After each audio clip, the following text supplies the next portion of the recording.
Hello? Yeah, this is Ratty. No, we can't come all the way over to your house to count if I'm saving gasoline. I'll tell you what you do. You walk over here and visit with us a while, and then later I'll drive you home.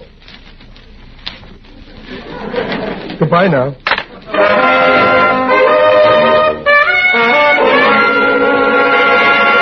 The Life of Riley, a half hour with radio's newest and friendliest family, and starring William Bendix as Riley.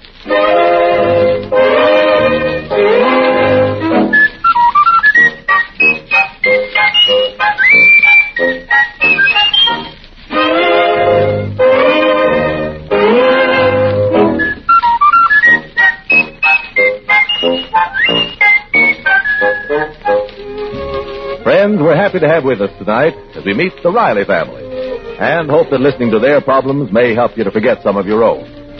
One problem that the Riley family have solved, in common with millions of other American families, is how to best serve in the national war effort. Every week, the Rileys buy war bonds, and they're going to keep on buying war bonds and more war bonds until Johnny comes marching home.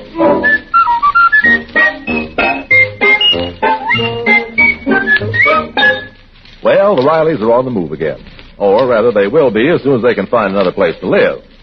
The apartment they've been renting in Los Angeles must be vacated by the end of the week. And while breadwinning father has been hard at work in his defense job, Mom has been out house hunting all day, unsuccessfully. It's 6 o'clock and just about time for dinner. Oh, Junior, I wish you wouldn't do your homework on the dining room table. Did you have homework when you were a little girl? Of course. I bet your teacher didn't pile it on the way mine does. Seems like all I ever did was homework. Were you good at arithmetic? Oh, pretty good. Then how much would it cost to ship a carload of soft coal 900 miles if the freight rate is 15 cents a cubic yard less 2% for cash? Junior, your hands clean. Your father will be home any minute now. Sure, they're clean. But what's the answer, Mom? Now, Sonny, homework's your problem. Having dinner ready when your father comes home is my problem. You'll notice that my problem's been solved. Well, that's because you haven't got my teacher. If one fork was out of place, she'd make you set the table 100 times. Oh, Mom, I'm sick of school. Can I quit, huh, Ma? What? Quit school at 11 years of age? I wish they'd draft me. Now, hurry and get your books off the table. Your pop's coming now. Oh, sure was hot in the plant today. Well, this stove I've got here isn't any cooling system. Hello, Ma. How's my little kid? I don't mind, Riley. There. Now you don't have to pin up Charlie Boyer's picture on the wall. Hiya, Pop. Hello, Junior. Go wash your hands. How can any boy's hands get so black doing homework? I was trying to figure out how much it'd cost to ship a carload of soft coal. Oh, no wonder your hands are so black. Next time, try the same lesson with soap. All right. Riley, what have you got in that long package? This? Oh, this is a surprise. Is it for me, Pop? A baseball bat, huh? To me, baseball is a gruesome subject. The Dodgers lost today. Well, what is it, huh, Pop? This package contains what is probably one of the most great ideas your old man ever had, and that's saying plenty. Well, thank goodness they haven't rationed conceit, or you'd be speechless. I give you facts, and you call it conceit. A prophet is without profit in his own home. And it's even worse when he's renting. Junior, I'll show you what's in the package later. Oh, you look tired, Riley. How did things go today? Well, I had a very tough... Well, that's fine. I had an awful day. I went from real estate agency to real estate agency. There's just no place to live in the whole state. Now, don't you worry, Mom. We ain't going to be homeless. What? Did you get wind of an empty flat? We are going to live in style. Where, Pop? I'll tell you all about it after grub. Dinner. Riley, the last time you had that look in your eyes was in St. Louis. We ended up living in a trailer right behind a brewery. Well, of course, maybe the view wasn't so good, but the air was intoxicating.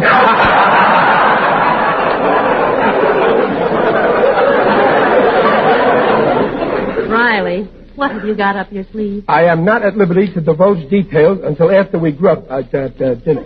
Well, I'm not in the mood to coax you. Dinner's ready, so wash up. Where's Ellie? Eloise won't be home to dinner.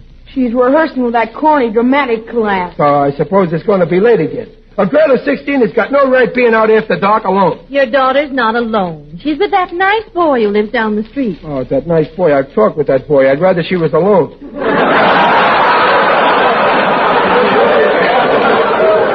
Some boy. 20 years old and smokes. Why, Pop, I heard you say you smoked when you were 12. Yes, but I didn't inhale. I did not smoke. Well, maybe once, but my old man gave me a good licking, and I deserved it. And that's what you'll get if I catch you smoking. Don't worry, Pop. You won't catch me. That's fine. Well, what's about dinner? What's holding it up? You, Riley. At least when you're making a speech on the evil of smoking, take the cigar out of your mouth. As soon as you wash your hands, you can sit down. My hands are clean, but I'll wash them just to set you an example, Julia. Boy, we're sure turning out planes now. We rolled off 6 today. You know, I never seen the bus so crowded like it was tonight. What'd you say, Riley? I said the bus was certainly crowded tonight. 2 old ladies had to stand up all the way home.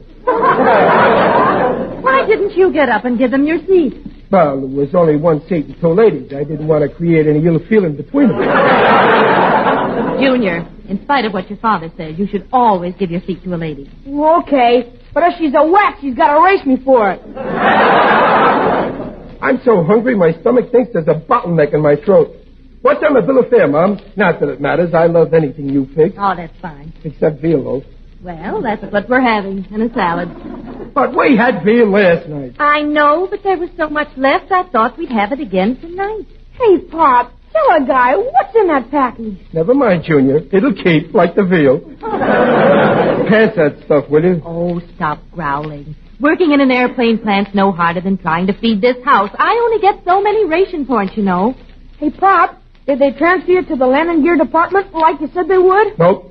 The guys that are running that plant finally gave the bomb sight division a new lease on life. They put me in it.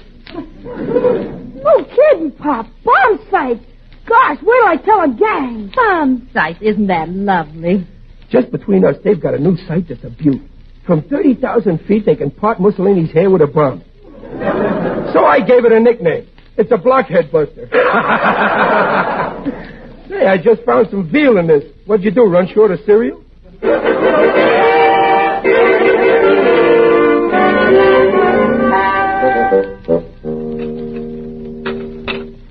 Hey, Junior, pass me another slab of that veal loaf, will you? Here you are, Pop. Thought you didn't like veal. Well, I don't, but if I eat it all tonight, it won't be here tomorrow. Well, Mom, I can see you're just dying to know what's in that package, ain't you? You know I am, but I'm not going to ask you. Well, now here's what I've been thinking. Ever since we left Brooklyn, we've been moving from one place to another. I mean, a family shouldn't get kicked around like if they was a football. Hey, Pop, each of the fellas at school has 10 tickets to sell for tomorrow's game. Junior, I'm buying no football tickets. You can put that in your pipe and smoke it. And don't let me catch you smoking. Football tickets. Our money's going to be used for a better purpose. Riley, will you please get to the point? Well, in view of since we've got to move out of here Saturday... If you buy these tickets, Pop, you'll be sitting right on the 50-yard line. That's all I need is to get whitewash on my good pants. Mom, I'm sick of paying rent. I'd rather have one room of our own than 10 that belong to a landlord. As the poet once said, breathes there a man with soul so dead, who never to himself has said, this is my home, my native house. You know what that's from, Junior? Yeah, Pop. It's from hunger. Well, like I could certainly write. Riley, what is in the package? Plans. Plans for our new house. Our new house? Our home. You want to build a new house? Well, certainly you can't build an old one. Gee, a new house. Can I have a ping-pong table in my bedroom? No. I got enough trouble falling asleep now without counting ping-pong balls jumping over a net. Riley, a house, it's an awfully big undertaking. How much do the plans cost? Nothing. With the way prices have gone up, that's pretty reasonable. One of the boys in the drafting department used to be an architect. He gave them to me. Here, let me show you. Oh, but Riley, I just remembered. The government won't allow building till the war's over. They'll give you a priority if you're a defense worker, and you are looking at a man who falls right into that category. Now, you see, the way I figure it, we get a builder who works fast. We live in a hotel until the house is finished. Well, it's all very exciting, but I don't know. Well, ain't these plans neat? This fellow's built some of the finest homes in Los Angeles. He built the city hall, and it's beautiful. City Hall? I've never seen it. Huh. Well, he built the city jail. Your uncle has seen that. Now, don't start picking on Uncle Baxter. Well, I don't want that leech to know we're planning a house.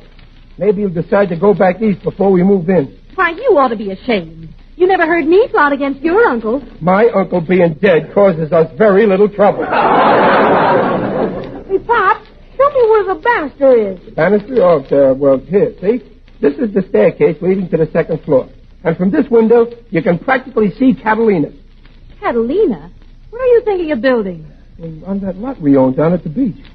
I guess I was a pretty smart guy to snap up that property just before the city condemned it. Riley, you know you can't build on condemned land. But I saw in the paper that the land's been okayed again. You know, uncondemned. It's all politics anyway. Here, look at this living room. The fireplace is over here. It's a real fireplace. Oh, boy, we can roast Wheaties. Sure. I'm going to build a grill in it. Then Mr. and Mrs. Riley and their son and daughter will have a barbecue. If we can get steaks. Well, what about Uncle Baxter? Well, we could barbecue him, but I like steaks better. Riley, how much will this house cost? But the house can cost a fortune or very little if you know the right angles and get good discounts. How much will it cost? Huh? $6,000. $6,000? Hi, Uncle Baxter. Hello, Junior. Did I hear someone say $6,000? I must be in the wrong house. Yeah, and you've been in the wrong house for the last 2 years. Riley, that is a fine innuendo to make about your own flesh and blood. You're not my flesh and blood. Did I not give you a transfusion 2 years ago that saved your life? Ingratitude is the besetting sin of mankind. Well, maybe you did give me a pint of blood once. But last week I gave a pint to the Red Cross. I do not see the connection. I gave him the pint you gave me. So now you're a big man with the Red Cross, and I don't owe you nothing. My dear nephew, I never implied that you did. But since my presence here is apparently resented by the head of the house, I shall leave in a month or so. Uncle Baxter, you can stay as long as you like. Of course, if it'll make you feel better, you can pay us a little for your board. When you're able to. Well, that is my fondest intention. And I expect to make a desirable connection any day now.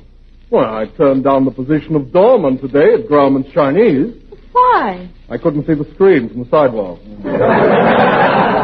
All you do is turn down jobs and come back here to eat and sleep. Are you insinuating that I don't bathe?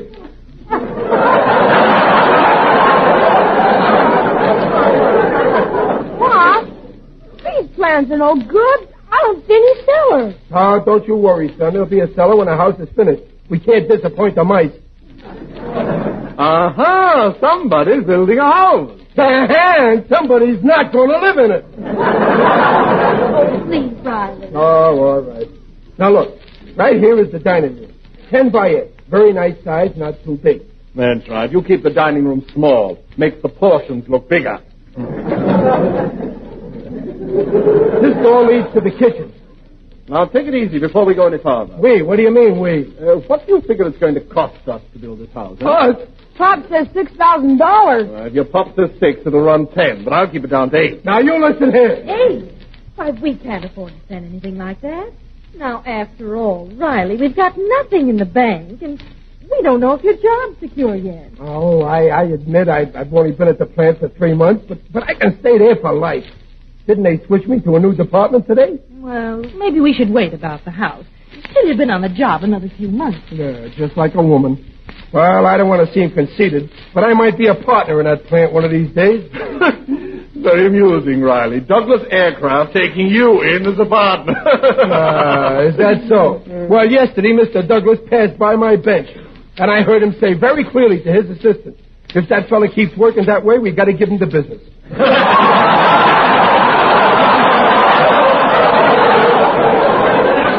So let's have no more talk about me losing my job. I've decided to build, and that's that. Well, Riley is right. Absolutely right. Do me a favor, Mr. Blood Donor. Stay off my side. Now, here's the back door, Mom, for delivery. None of the stores deliver anymore. Say, Riley, tell me, who's going to do the building? Oh, yes, Riley. You want someone who's very reliable. I got a list of several builders, and I'll decide later on. Now in the kitchen... Operator, give me Crestview 65095. Can't you phone some other time? Riley, be serene. Count your blessings. Hello, Jasper. That's the Turnbull. You very busy tonight? Or breaking in a new pipe, huh? Well, listen, I got some news for you. You're building a house for my nephew by marriage, Riley. Uncle Baxter, who's on that phone? Hold on, Jasper. I'm talking to Jasper Wrangle. He's the best builder in the city, my bosom friend. No friend of yours is going to build my house. Now, Riley, don't cut off your nose to spite me. Not that it isn't a splendid idea. This man's an expert. I don't want to discuss it any further. It's all settled. Fine. Hello, Jasper. It's all settled. Come over right away. I'll meet you downstairs.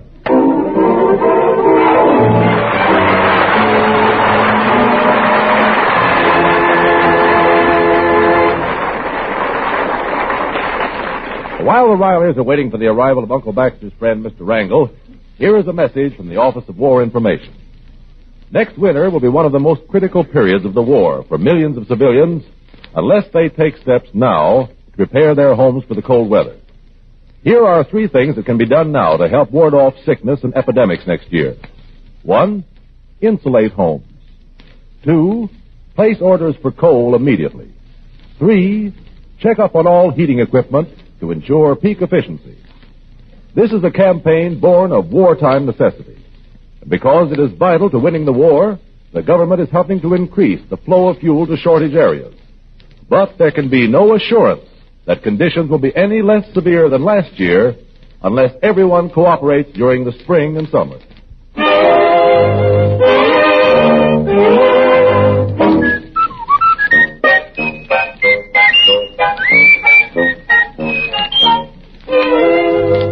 Well, it's an hour since Uncle Baxter has gone downstairs to meet his friend, the builder. Meanwhile, the Rileys are huddled around the blueprints of their dream home. Eloise, the daughter, having come home, has been told the big news. Right here is the mailbox. See? Hey, Pop, can I have a separate mailbox just for myself? You cannot. If Superman can't write you in care of our mailbox, let him phone. Well, what do you think of the layout, Ellie? Oh, Daddy, I think it's just wonderful. At last I'm going to have a room all to myself. No more daybed in the dining room. Oh, Riley, it's grand you're wanting to do all this for the children and me, but one thing worries me. Well, what's that, Dumpling? The cost. Now, you say $6,000, but you're apt to get big ideas. Oh, no, not me now. $6,000 is top. We can borrow it from the bank. We'll pay it off like we pay our rent. Or we'll pay it regular. Pop, we'll raise rabbits, huh, Pop? The rabbits will take care of that. Oh, don't interrupt, Daddy, Junior. You ought to be in bed anyway. Look who's telling me to go to bed. Oh, what are you, grown up or something? Now, Junior, don't be so fresh. And Eloise, don't boss him around. Quiet. You kids can't stop scrapping or tear up these plans and call the whole thing off. We're sorry, Daddy. They got a couple of boys down at the plant who know the building game from A to B. They figured every foot of lumber, every hunk of plaster, every nail. The house comes to exactly $5,920, which leaves us $80 for any incidentals. Like furniture. Yeah. Now all we need is a name for the place. Let's see now. How do you like Seaview Grotto? Daddy, Grotto's more for a restaurant. Oh. Well, then how's the Riley Domicile? That's very poetic. Oh, well, here comes Uncle Baxter across the street with a man. Is he handcuffed to the man? No, it must be the builder. Now, don't let him talk you into spending any more than we plan on. Talk me into it. What do I look like, a boob? Don't you answer that, Junior. I'm not getting mixed up with any of Uncle Baxter's pals. I'm going to get rid of this guy right away. All right. But don't be rude to the man. Not me. Folks, it is an honor and a privilege to present my dearest crony, Jasper Wrangle. How do you do, Mr. Wrangle? Hello, Mr. Wrangle. Hello, Mr. Wrangle. Goodbye, Mr. Wrangle. I beg your pardon, sir. Did you say goodbye? Yes. I am undesirable of taking up any more of your valuable time. Oh, no, Mr. Riley, my time isn't valuable. Well, then I certainly don't want any of it. Baxter, I think I'll be going. Oh, no, wait a minute, Jasper. Mr. Wrangle, my husband is just trying to say he doesn't want to take advantage of you. He won't. Now, dear, we might as well listen to Mr. Wrangle's ideas since he's gone to the trouble of coming over. Well, I'll listen, but with a closed mind. Oh, fine. Now then, Mr. Riley, have a good cigar. And may I see the plans for your edifice? Yeah, but it's not an edifice. It's just a house, that's all. If it's cozy and nice looking, we're going to be very happy in it. Nice looking. We'll take it from your uncle. When Wrangle builds a house, nobody can touch it. Why? Will it fall down? Isn't that little boy up rather late? Now, Junior, dear, go to bed. You too, Eloise. Good night. Good night, dear. Okay. If you get stuck on the building, Mr. Wrangle, I've got an erector set. My own boy was getting like that till I made him stop listening to Red Skelton. Now then, tell me more about this little dream home. I'd love to know exactly what my potential client has in mind. Say, this isn't a bad cigar. Yeah? And I've got several hundred boxes of them at home. Well, say, I may let you build this house after all, Mr. Wrangle. Well, that's very flattering, sir, but I don't see how I can squeeze your house in. I'm awfully busy these days. I came over as a favor to Baxter. Oh, really? That's the truth, folks. Jasper's the only good builder in town that hasn't been drafted. I'm 4F. I got caught in a cement mixer.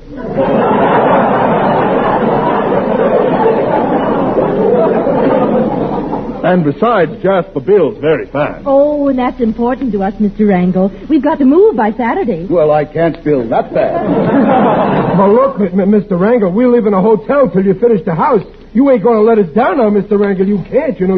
Well, I don't know. For my sake, Jasper. Well, all right, I'll do it. Oh, gee, thanks.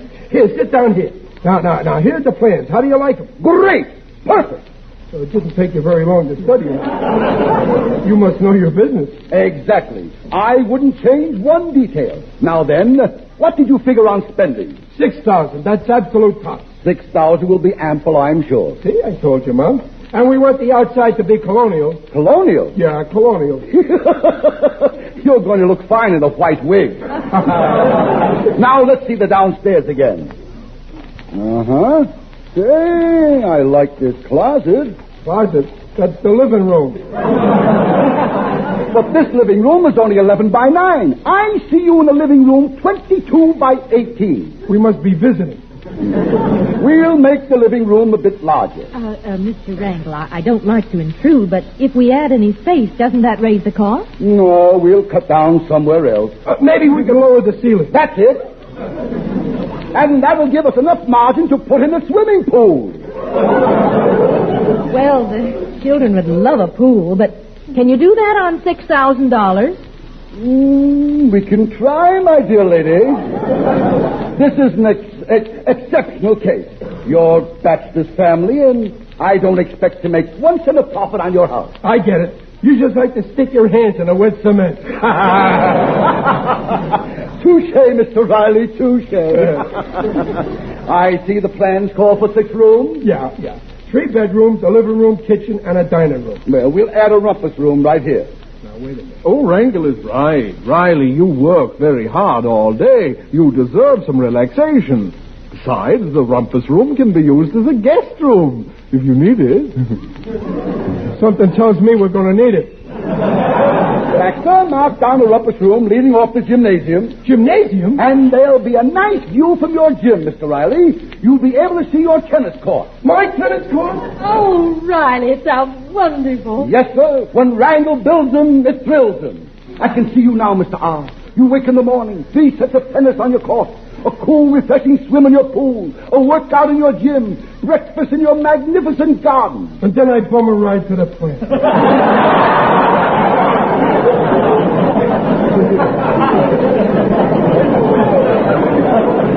Now, the minute you get your priority, we'll break ground. Mrs. Riley, you can well be proud of your husband.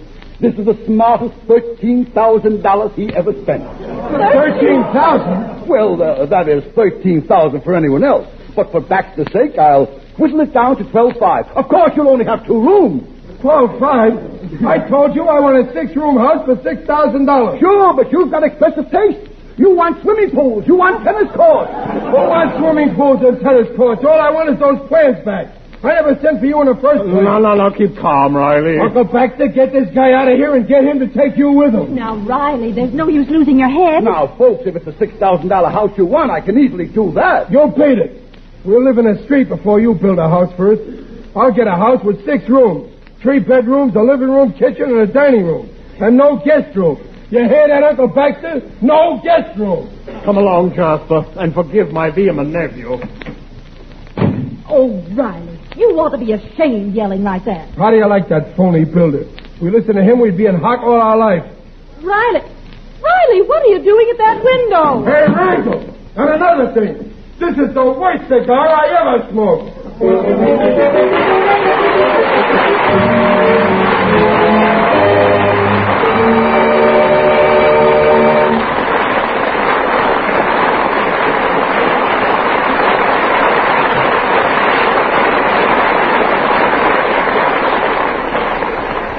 Demands for passenger service on railroads and buses will reach new all-time peaks during the late spring, summer, and autumn. If people travel as usual, reserved accommodations may be sold out in advance to persons whose trips are not essential. In such cases, no accommodations are left for servicemen trying to get home on furlough, or for businessmen who have been unable to make plans in advance and are suddenly called to other cities on war matters. Reduction of unnecessary civilian travel is therefore essential if space is to be assured for members of the armed forces and war production engineers and executives. Let us do our part.